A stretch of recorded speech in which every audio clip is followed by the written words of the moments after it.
사무엘상 8장 1절에서 22절입니다.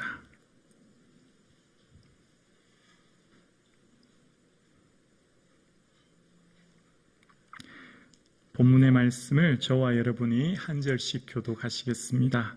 살아계신 하나님의 말씀을 통하여 주님의 세미한 음성을 들으실 수 있기를 권면드립니다. 사무엘이 늙음에 그 아들들을 이스라엘 사사로 삼으니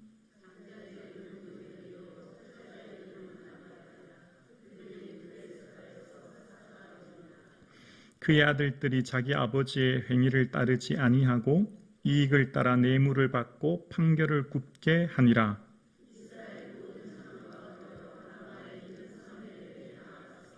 그에게 이르되 보소서, 당신은 늙고 당신의 아들들은 당신의 행위를 따르지 아니하니 모든 나라와 같이 우리에게 왕을 세워 우리를 다스리게 하소서 한지라.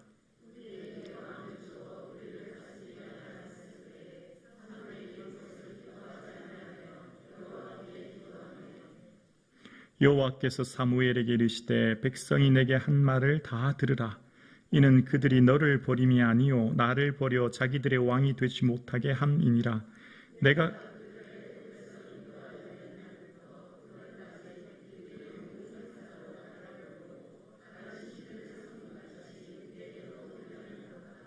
그러므로 그들의 말을 듣되 너는 그들에게 엄히 경고하고 그들을 다스릴 왕의 제도를 가르치라.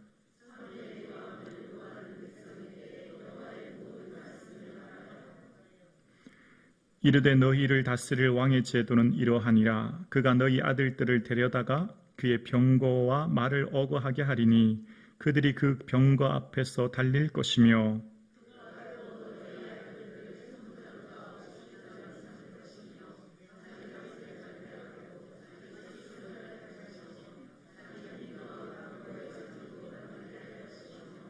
그가 또 너희 딸들을 데려다가 향료 만드는 자와 요리하는 자와 떡 굽는 자로 삼을 것이며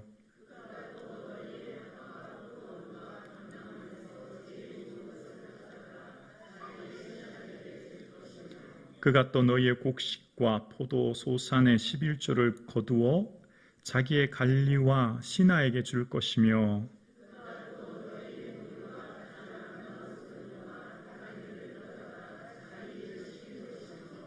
너희의 양떼의 10분의 1을 거두어 가리니 너희가 그 종이 될 것이라.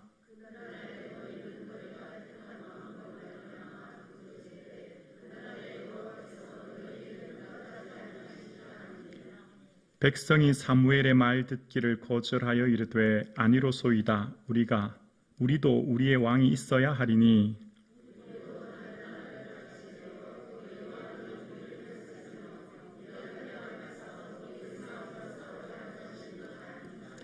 사무엘이 백성의 말을 다 듣고 여호와께 아뢰매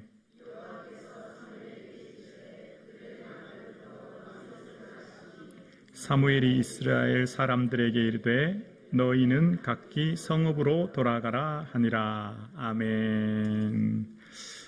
우리 왼쪽에 있는 사람에게 토닥토닥 안마 한번 하시겠습니다. 왼쪽에 있는 사람에게 안마 시작. 토닥토닥토닥.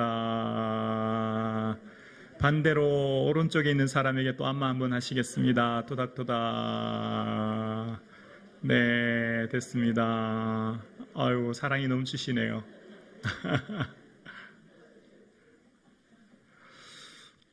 우리의 삶의 복은 죄의 가리우심을 받는 복이죠. 우리가 만약 죄를 지었을 때 그때마다 하나님이 다 책망하신다면 이 땅의 80억 인구 중에 살아남을 사람은 단 한 사람도 없을 것입니다.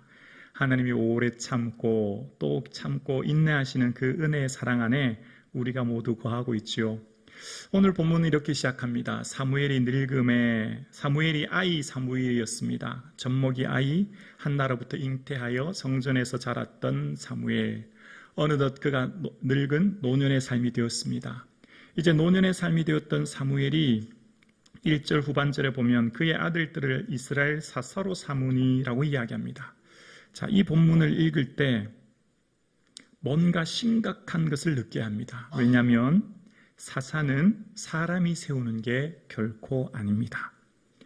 사사기 2장 16절에 보면 여호와께서 사사들을 세우사라고 이야기합니다. 사사는 하나님이 세우시는 거예요.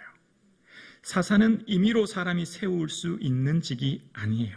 그런데 웬일인지 사무엘은 그의 아들들 요엘과 아비야, 하나님 여호와는 하나님이시다라고 하는 요엘, 나의 아버지는 여호와시다라고 하는 아비야, 정말 그 이름만큼이나 하나님을 경외하게끔 하기 위하여 그러나 그들을 사사로 세웠습니다. 브엘세바에서 사사가 되었다라고 2장에 이야기합니다. 사랑하는 성도님, 이 세상에는 흠이 없는 사람이 단 한 사람도 없습니다. 완벽한 인생은 아무도 없는 거예요. 오늘 우리가 아는 사무엘, 얼마나 위대한 선지자며 제사장이며 하나님 기뻐하시는 사사입니까? 하나님께서 가장 기뻐하시고 하나님께서 자랑스럽게 여기실 사무엘. 그런데 웬일인지 사무엘은 그의 아들들을 사사로 세우십니다. 그런데 그 이 일에 대해서 어떤 하나님의 징계나 심판이 등장하지 않아요. 그 왜 그런지 이유를 잘 모르겠습니다. 성경이 침묵하기 때문에 더 이상 드릴 말씀이 없습니다. 여러분, 우리의 삶에 살아가는 삶 속에 내 주위에 어떤 사람을 만나십니까? 어떤 사람이 있습니까? 완벽한 사람은 아무도 없습니다. 김부기 목사 결코 완벽하지 않습니다. 늘 그럴 거라 생각하시면 됩니다. 다 실수하고 다 잘못하는 거죠. 지금 내가 만나는 사람 누굽니까? 내 주위의 사람 한번 보세요. 직장에 가든 가정에서든 저 빼고 제 아내는 완벽합니다. 보세요. 다 흠이 있어요. 다 잘못이 있는 거죠. 그런데 참 아이러니한 것은 사무엘의 그 죄의 가리우심을 받는 것을 보게 되어집니다. 여러분, 우리의 삶의 복이 무엇일까요? 나의 허물과 실수를 하나님 가리워 주시는 은혜인 줄로 믿습니다. 이제 그런 삶 가운데 사무엘은 자기의 아들들이 그를 따르지 않았다고 뇌물을 받아 판결을 굽겠다는 본문의 내용이 3절에 나오는 것을 보게 되어집니다. 정말 이 세상에서 어쩌면 가장 어려운 것이 자녀 교육 아닌가 생각해 보게 되어져요. 믿음으로 살아가는 자녀가 되는 것 정말 귀한 보배인 것 같습니다. 사랑하는 성도님들의 모든 자녀들도 믿음의 자녀가 될 수 있기를 주의 이름으로 축원합니다. 자, 그러면서 이제 4절 5절에 보면 이제 4절에 고향 라마로 장로들이 찾아가요. 사무엘을 찾아가는데 찾아가는 이유는 5절에 나옵니다. 우리 5절 함께 볼까요? 함께요. 그에게 이르되 보소서, 당신은 늙고 당신의 아들들은 당신의 행위를 따르지 아니하니 모든 나라와 같이 우리에게 왕을 세워 우리를 다스리게 하소서 한지라. 아멘. 여러분 어젯밤에 어떤 기도하셨습니까? 오늘 새벽에 여러분 어떤 기도하셨습니까? 지난 한 주간 동안 여러분 기도하신 거 한번 짧게나마 한번 생각해 보세요. 내가 하나님께 어떤 기도 드렸나 한번 생각해 보세요. 일주일 동안 드렸던 기도 생각나십니까? 그 기도를 한번 생각해 봤으면 좋겠습니다. 기도의 내용이 곧 나를 대변합니다. 나의 가치관, 나의 인생관, 나의 세계관, 내 인생에서 가장 중요하다고 생각되는 것은 기도에 다 담겨져 있습니다. 여러분 기도에 여러분 인생에 가장 소중한 것들이 다 담겨져 있는 거예요. 여러분이 그토록 소중하게 여기시는 그 기도 제목이 어떤 기도 제목이셨습니까? 한번 조용히 생각해 보셨으면 좋겠습니다. 우리의 기도 제목은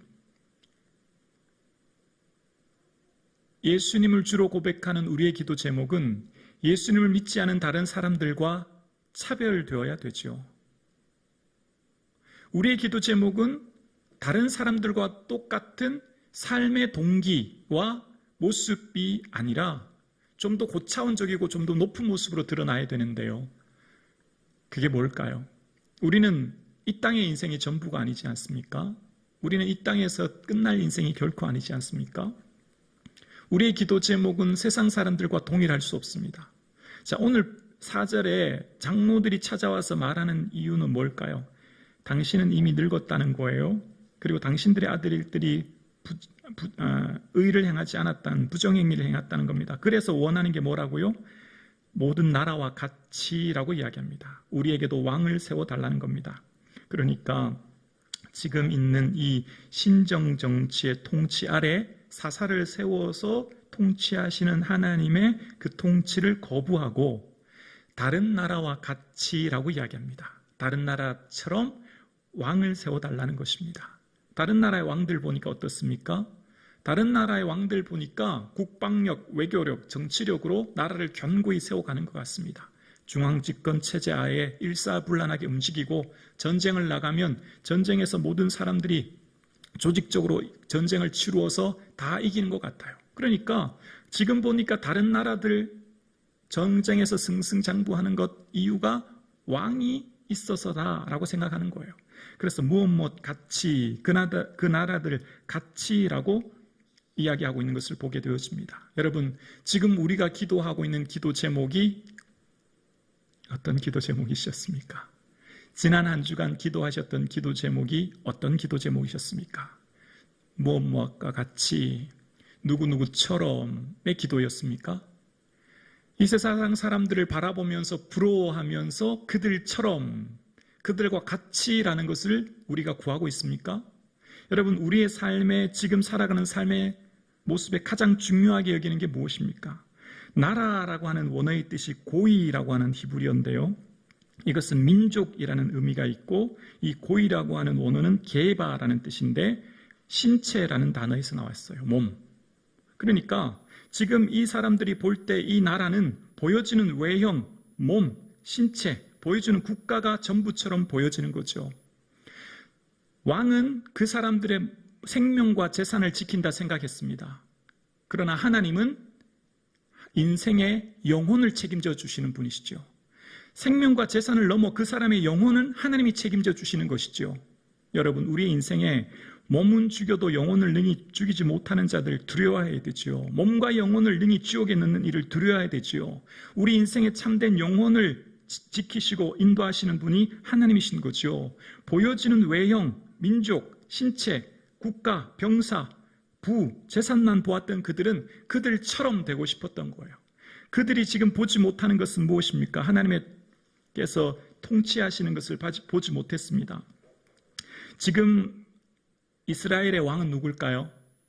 하나님이십니다. 이스라엘은 지금 하나님이 다스리고 계십니다.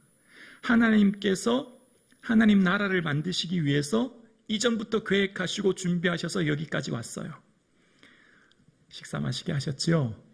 네. 지금부터 좀 졸리실 거예요. 괜찮아요. 좀 주무셔도 됩니다. 편히 쉬시고 졸다 들으셔도 되니까 걱정하지 마시고. 아브라함을 통해서 하나님이 약속한 게 한 가지가 있어요. 너는 강대한 나라가 되며 라고 했습니다. 아브라함은 나라가 될 수 없지 않습니까?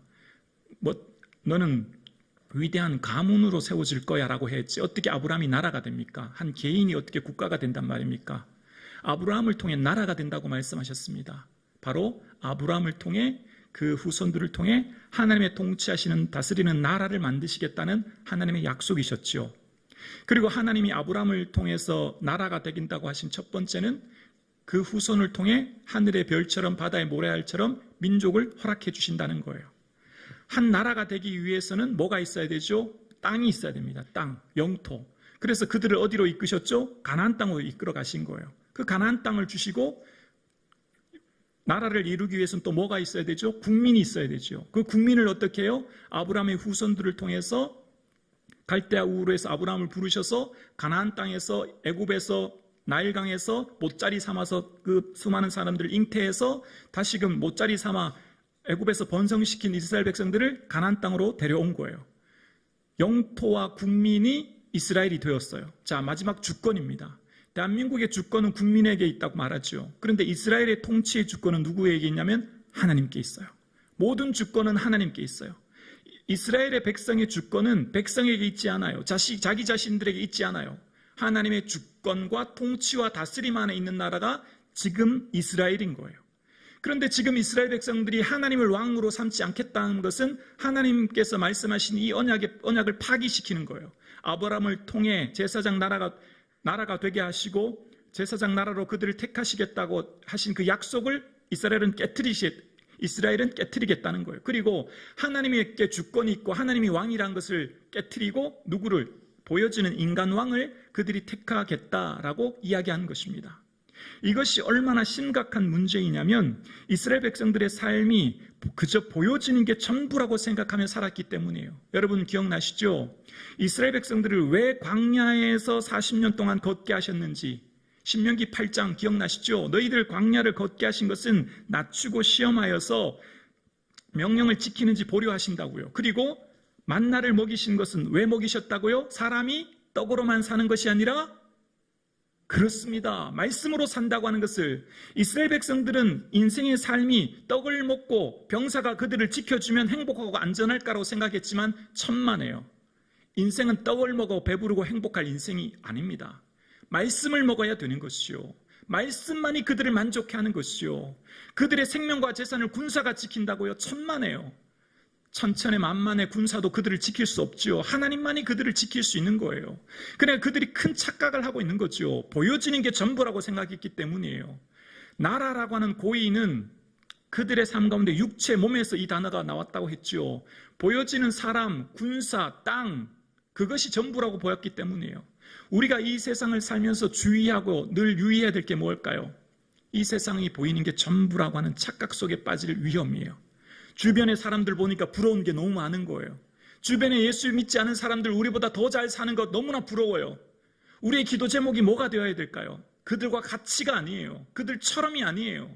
우리의 비교는 그들처럼 그들과가 기도 제목이 우리의 기도가 제목이 되면 안 되죠. 우리의 기도 제목은 그들과 같을 수 없어요. 우리의 왕, 우리의 하나님이 계신데 우리 아버지가 계신데 우리가 아버지께 계신 그 하나님께 우리의 삶 가운데 하나님의 소원이 내 소원되고 하나님의 기쁨이 내 기쁨되고 하나님의 뜻이 내 뜻대로질 수 있도록 기도할 수 있기를 주의 이름으로 축원합니다. 지혜와 계시의 영을 주사 하나님을 알게 하시고 사도 바울이 기도한 것은요 하나님을 알게 하는 길을 원했습니다. 하나님을 알아야 인생을 알고 어떻게 살아야 될지 알고요 부르심의 소망이 무엇인지 깨닫게 해달라는 거예요. 내 인생이 왜 살아가는지 내 인생이 무엇 때문에 오늘도 일을 하고 직장생활을 하는지 하나님 날 부르신 부르심의 소망과 목적을 알게 해달라는 거예요.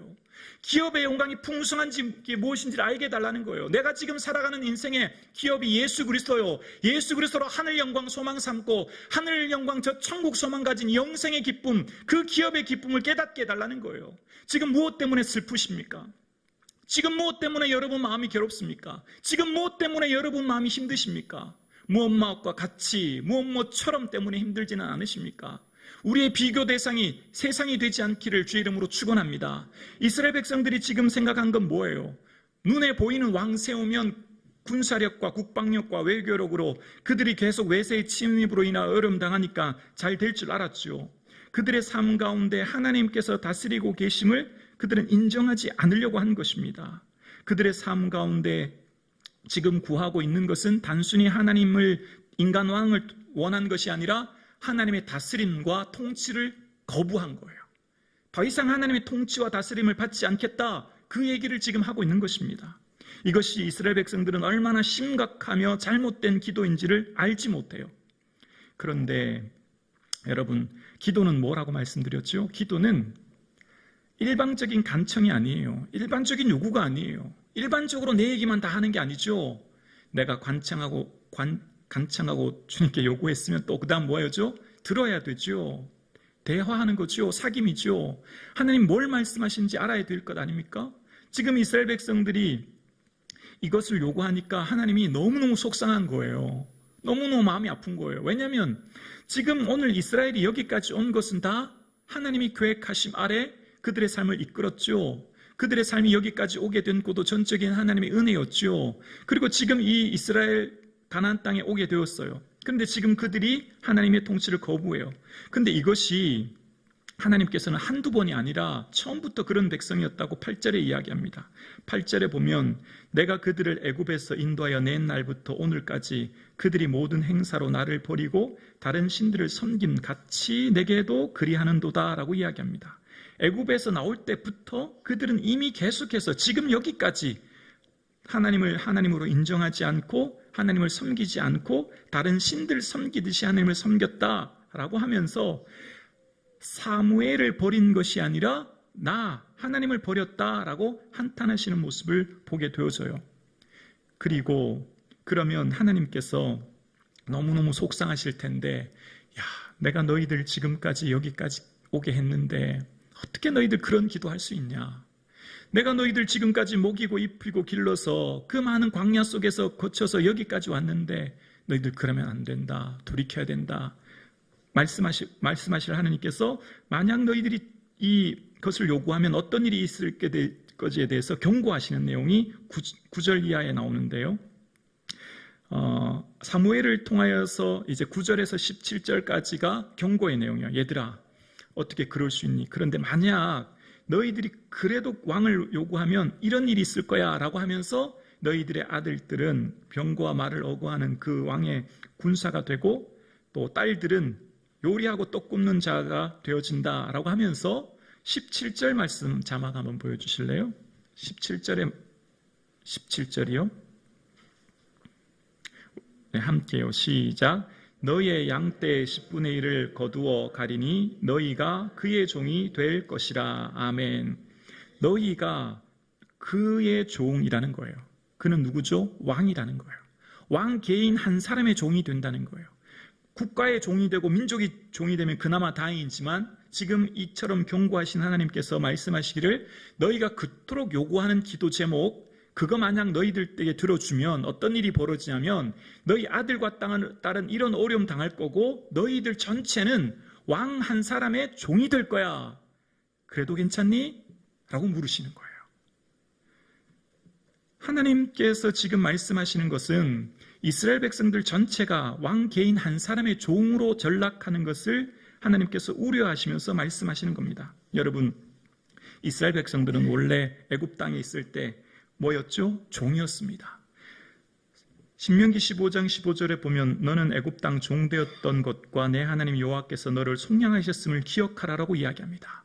가나안 땅 들어오기 바로 전에 모세는 설교하면서 이스라엘 백성들에게 누누이 경고하면서 이야기하는 게 있어요. 너희들은 종이었다. 하나님이 너희들을 속량했다. 그러므로 너희들은 이 말씀을 잘 기억해라 라고 누누이 얘기했죠. 다시는 이런 일이 반복되지 않도록 설교했습니다. 그런데 이스라엘 백성들은 지금 왕을 달라고 얘기하고 왕을 달라고 하는 것은 곧 너희들 또한 다시금 종살이하게 되는 종의 형태로 돌아가게 되는 삶을 살게 될 거라 말씀하시는 거예요. 자유를 잃어버린 삶으로 살아가게 될 것이다 라고 경고하신 거예요. 그런데 그 경고 후에 하나님께서 18절에 보면 이런 말씀을 하십니다. 그날에 너희는 너희가 택한 왕으로 말미암아 부르짖되 그날에 여호와께서 너희에게 응답하지 아니하시리라.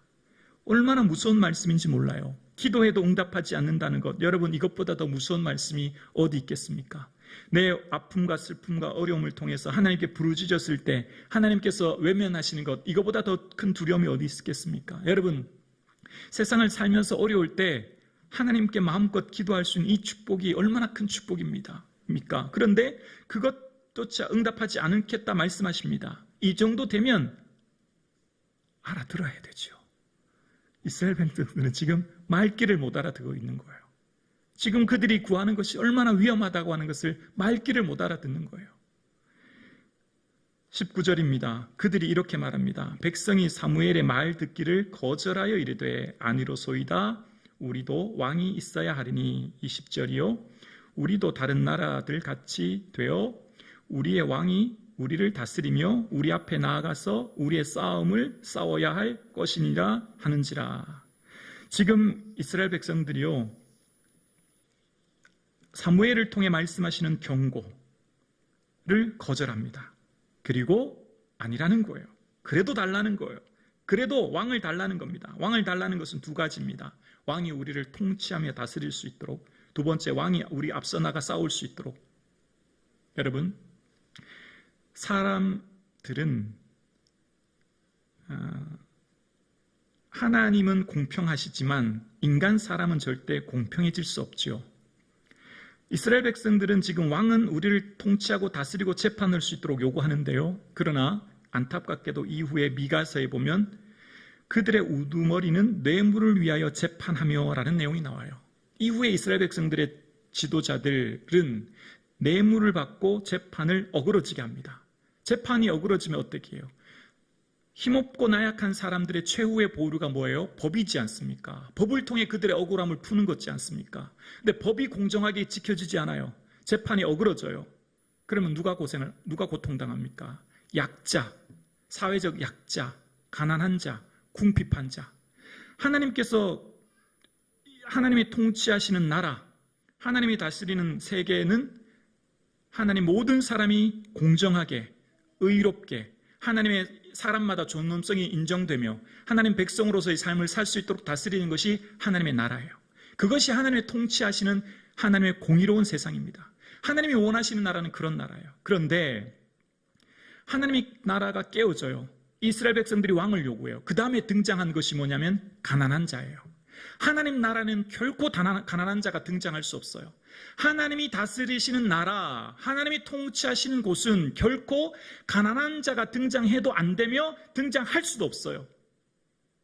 하나님 나라 회복이 언제 등장하죠?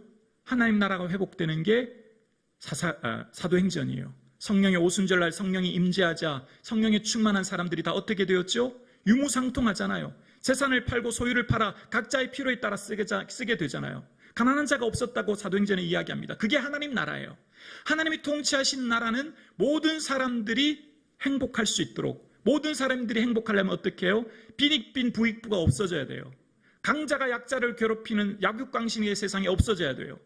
그런데 오늘날 자본주의 세상은 빈익빈 부익부, 약육강식의 세계가 오늘 자본주의 사회죠. 하나님 나라의 성경적인 원리와 정 배치되는 거예요. 하나님 나라의 세계관과 부딪히는 거예요. 그러니까 인간의 탐욕은 어떤 것으로도 채워질 수 없잖아요. 여러분, 인간의 탐욕이 무엇으로 만족할 수 있습니까? 한 국가로요? 아니요. 전 세계를 가져도 만족할 수 있는 게 인간이 아니지 않습니까? 지금 이스라엘이 구하고 있는 것, 이 왕들이 통치하며 다스리면 공정할 것 같지요? 그렇지 않습니다. 이후에 그래서 하나님께서 아모스, 호세아, 미가를 보내서 재판이 공정하게 이루어지지 않고 가난한 자가 나타나는 것을 통해서 하나님 책망하십니다. 너희들 예배하러 올 필요 없다. 너희들 내 앞에 보이러 오는 것뿐이야.